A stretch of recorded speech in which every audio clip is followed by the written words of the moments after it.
Hi, Shubham here. I'm a CSIR UGC NET aspirant and have aimed for Junior Research Fellowship exam June 2022. And today I'm going to talk about bacteria and peptidoglycan biosynthesis. So let's streak it. So bacteria सुनते ही gram positive और gram negative दिमाग में उछलते हैं. Thanks to Hans Christian Gram, the staining method. और जब हम gram staining करते हैं तो पर्पल ब्लू कलर के बैक्टीरिया हमको नज़र आते हैं, सबने किया हुआ है. We'll get into it at the end, but right now let's just focus on the main theme. अभी बैक्टीरिया का क्या है, यूनिसेल्यूलर प्रोकैरियोटिक ऑर्गेनिज्म है और इन्हें चाहिए कि बस अपना नंबर बढ़ाएं. तो हम रिप्रोडक्शन पर आते हैं. अब हमारी तरह जैसे सेलुलर रिप्रोडक्शन होता है, माइटोसिस, म्यूसिस, ये सब चीज़ें नहीं है. सिंपल है, एक इंटरवल फेज होता है, एक क्लोनिंग फेज है और एक डिवीजन फेज है. लेट्स से हम एक एग्जांपल ले लेते हैं, ई कोलाई. तो एस्चेरिशिया कोलाई में नॉर्मली क्लोनिंग टेक्स अराउंड या replication takes around 40 minutes.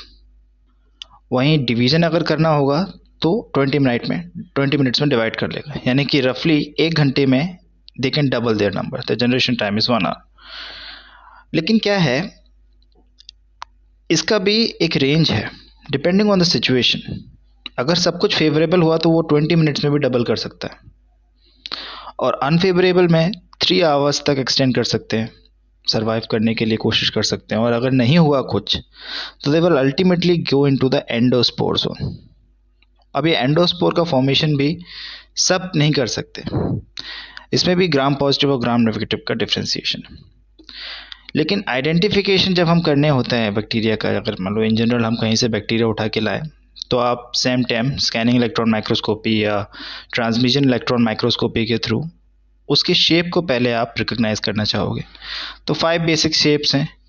Body का शेप आप देख के पहचान सकते हो या फिर आप उसके नंबर ऑफ फ्लैजला काउंट करके आप देख सकते हो. तो डिफरेंट कैटेगराइजेशन है, spherical, rod shape, spiral, common, ये सब, कॉमा शेप, ये सब आपको पता है पहले से. अभी स्ट्रक्चरली अगर मैं बात करूं तो जो स्ट्रक्चर कंपोज होता है बैक्टीरिया का वो क्या है, कैप्सूल होगा एक, जिसकी हम अभी स्टडी करेंगे पूरी. सेल वॉल होती है और उसके अलावा प्लाज्मा मेम्ब्रेन होती है, साइटोप्लाज्म, डीएनए, राइबोसोम, फ्लैजिला. अभी जो सेल वॉल है इट हैज़ प्रोटोग्लाइकिन की बनी होती है, सेलुलोज की नहीं बनी होती है ना. इसके अलावा इसमें पाइलाए पिले हो सकता है. अभी ये भी डिपेंड करता है कि ग्राम पॉजिटिव ग्राम नेगेटिव किस में है किस में नहीं है, वो सब हम देखेंगे. अच्छा, इसकी जो मोनोमर यूनिट है ना पेप्टाइडोग्लाइकिन की, जो कि मेन हीरो है हमारे इस आज के डिस्कशन का, ये नैमनैक चेन्स का बना होता है. N acetyl muramic acid, N acetyl glucosamine. अब ये नैमनैक चेन आपस में बीटा 1,4 ग्लाइकोसिडिक लिंकेज के साथ ज्वाइन होती हैं. और इसके बाद हम देखते हैं इसका पूरा हम बायोसिंथेसिस पढ़ेंगे, लेकिन अभी बैक्टीरिया के बारे में 2-3 बातें और देख लेते हैं. ये पूरा मोनोमर जो है, ये है वो मोनोमर. ये पूरा स्ट्रक्चर जो है ये एन एसिटाइल, ये बीटा 1,4 ग्लाइकोसिडिक लिंकेज. अच्छा, ये सब हम देखेंगे, मोनोमर भी देख लेंगे, लेकिन उससे पहले ग्राम पॉजिटिव और ग्राम नेगेटिव में डिफ्रेंसिएशन यहीं से स्टार्ट कर लेते हैं. थोड़ा सा डिवाइड एंड रूल करके हम खेलेंगे.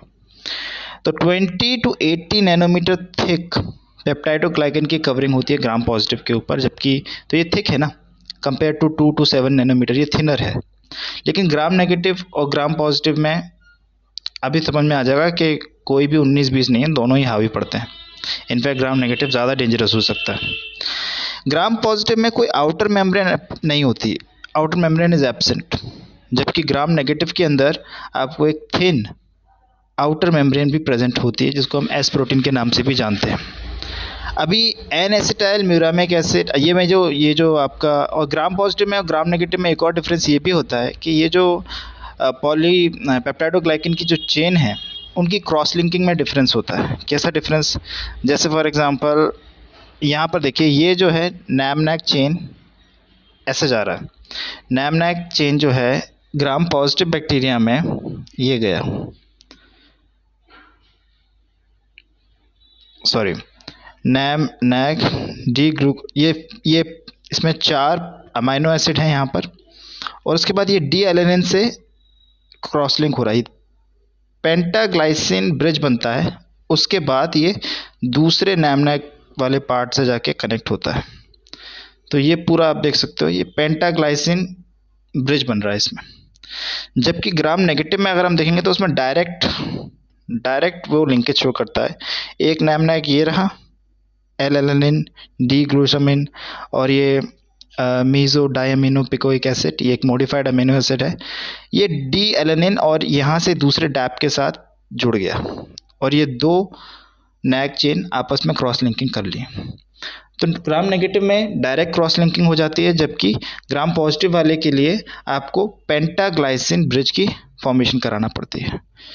ग्राम पॉजिटिव बैक्टीरिया में टिकोइक एसिड प्रेजेंट होता है और उसका स्पेशल सिग्निफिकेंस है। टिकोइक एसिड अपने आप में it's a polymer of glycerol and ribitol, और इसके अंदर इंटरलिंकिंग होती है फॉस्फेट। तो नेगेटिव चार्ज के लिए इंपॉर्टेंट होता है ग्राम पॉजिटिव के ऊपर, क्योंकि इसके ऊपर अलग से कोई आउटर कवरिंग तो है नहीं।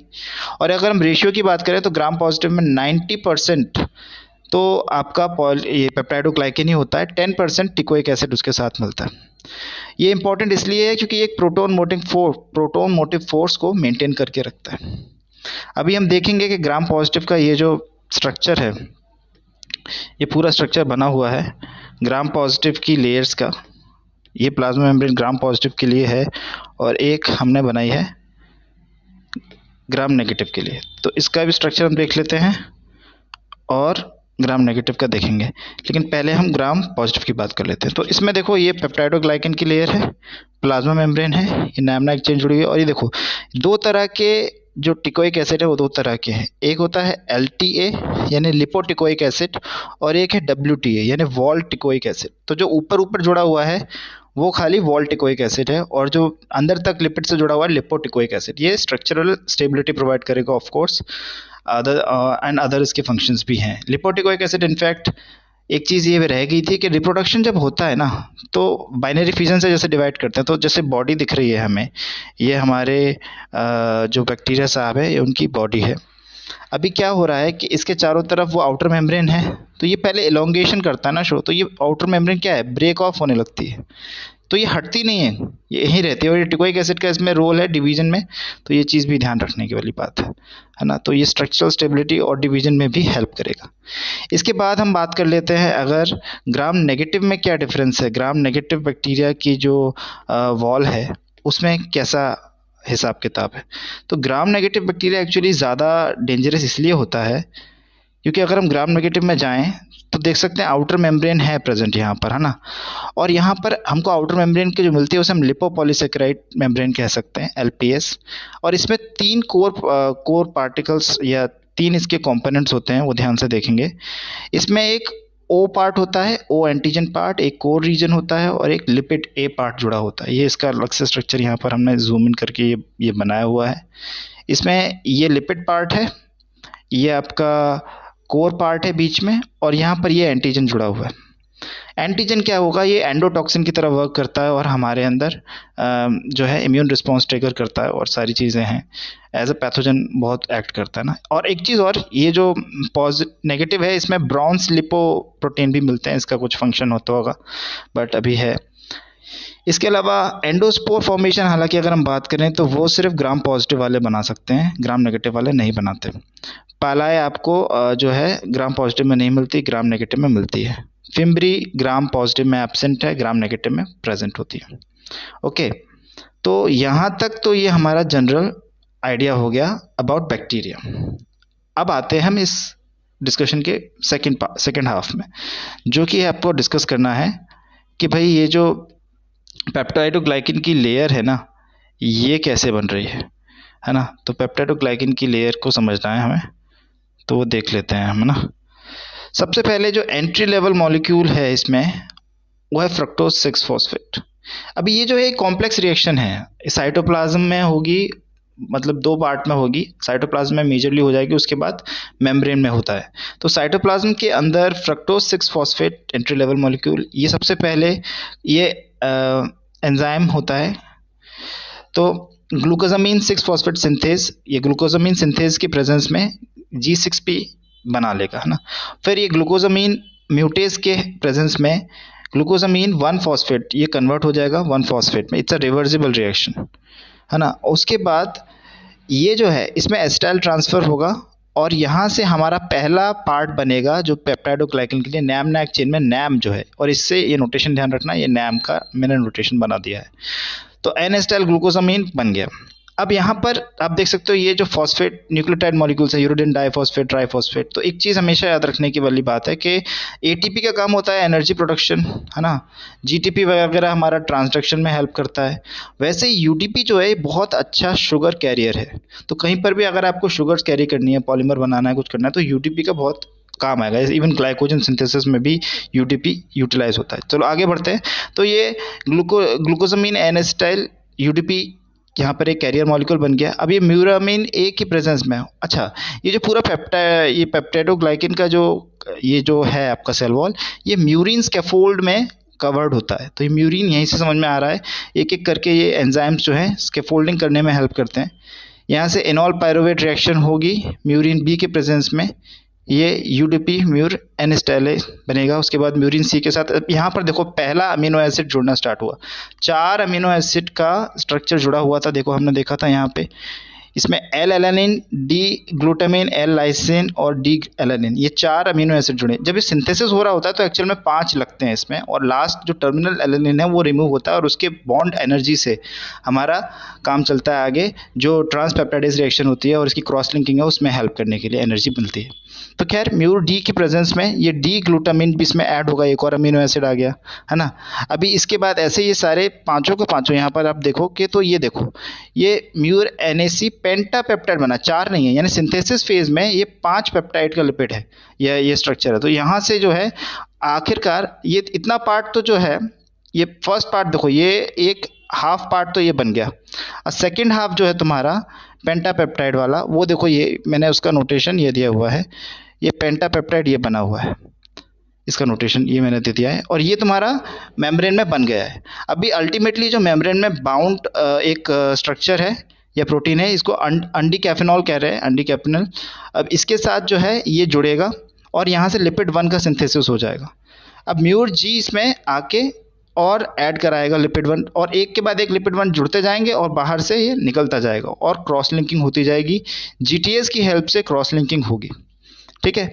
तो अगर ये सारा, और फाइनली पेप्टाइडोग्लाइकन का सिंथेसिस हो जाएगा। तो ये सारा एक बहुत ही ब्यूटीफुल जो है रिएक्शन मैकेनिज्म है जिसके थ्रू ये फॉर्मेशन होता है। अब हम देख लेते हैं कि कुछ जैसे एंटीबायोटिक्स हैं जो कि इनका जो है इनहिबिशन करते हैं। जैसे फॉर एग्जांपल, जैसे यहाँ पर ये दिख रहा है यूरिडिन डाइफॉस्फेट, ये आपका नैम है। नैम का मैंने बताया था, ये नोटेशन मैंने दे दिया है, ये रहा नैम।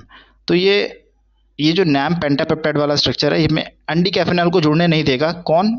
ये ट्यूनिमाइसिन, और इसके अलावा ये आपका जो है म्यूरिकोमाइसिन, लिपोडिकम और वैंकोमाइसिन, ये सारे के सारे जो एंटीबायोटिक्स हैं ये इसी रिएक्शन को स्टॉप करते हैं। तो पेनिसिलिन पहले खोजा गया था, लेकिन उसके बाद अभी बहुत सारे एंटीबायोटिक्स हैं जो अलग अलग रिएक्शंस को यहाँ पर रोक सकते हैं और बैक्टीरिया की ग्रोथ को रोक सकते हैं, ठीक है। एक और ऐसी रिएक्शन दी हुई है यहाँ पर आपका, ये देख रहे हो आप, जैसे यहाँ पर ये, तो इसके बाद अगला ये नैम नैक दोनों जुड़ गए हैं और अंडीकैफेनॉल के साथ जुड़े हुए हैं। अब इसको रिलीज होने से रोकना था, वैंकोमाइसिन फिर से, रिस्टोसिन और ये मोनोमाइसिन, ये अलग अलग नाम दिए हुए हैं। ये अनक्रॉसलिंक पेप्टाइडोग्लाइकन, अगर वो इनहिबिट नहीं करेगा तो ये बन जाएगी। और इसके बाद लिपिड 2 जिसमें ये जुड़ जाएगा, ये नैम और नैक दोनों जुड़ गए हैं और अंडीकैफेनॉल भी जुड़ा हुआ है। अगर ये इनहिबिशन नहीं करेगा तो सब बढ़िया से चलेगा, और अगर कर देता है तो फिर ये क्रॉस लिंकिंग नहीं कर पाएगा।